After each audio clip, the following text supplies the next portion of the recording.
Ankleshwar railway station બાજુમાં વીટી college campus પાસે મેદાનમાં આગ ભભૂકી ઉઠી હતી.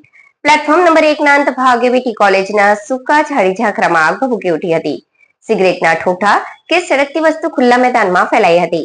પાલિકા ફાયર ટીમ દ્વારા અડધા કલાકની જહેમતે આગ વધુ ફેલાતા અટકાવી કાબુ મેળવાયો હતો. અંકલેશ્વર રેલવે સ્ટેશન બાજુમાં આવેલ વીટી કોલેજ નજીક મંગળવારના બપોરે અચાનક આગ ભભૂકી ઉઠી હતી અને રેલવે સ્ટેશનની સંરક્ષણ દિવાલ અડીને લાગેલી આગે જોતજોતામાં વિકરાળ સ્વરૂપ ધારણ કરી લેતા સ્થાનિકોએ નગરપાલિકા ફાયર ટીમને જાણ કરતા ફાયર કાફલો સ્થળ પર ધસી આવ્યો હતો. રોડ બાજુમાં માત્ર પગદંડી જેવા રસ્તામાંથી જોખમી રીતે ફાયર ટીમ જોખમ ખેડીને સ્થળ પર પહોંચી હયાતીને અલગ અલગ સ્થળે પાણી મારો અડધા કલાક સુધી ચલાવી આગ પર કાબુ મેળવ્યો હતો. પ્લેટફોર્મ અડીને કચરા સાથે ઝાડી ઝાંખરામાં 100 મીટર વિસ્તારમાં ફેલાઈ હતી. તેના પર ભારે જહેમતે આગ પર કાબુ મેળવ્યો હતો. સૂકા ઝાડી ઝાંખરાને લઈ આગ ઝડપથી ફેલાઈ હતી. પ્લેટફોર્મ કે ચાલુ ટ્રેનમાંથી સિગરેટ બીડીનું સળગતું ઠૂઠું કે પછી દિવાસળી કોઈ તત્વએ દ્વારા નાખતા આગ લાગી હોવાનું અનુમાન સામે આવી રહ્યું છે. ફાયર ટીમ દ્વારા ત્વરિત અસરથી આગ પર કાબુ મેળવી વધુ ફેલાતો અટકાવી આગ બુઝાવી દીધી હતી.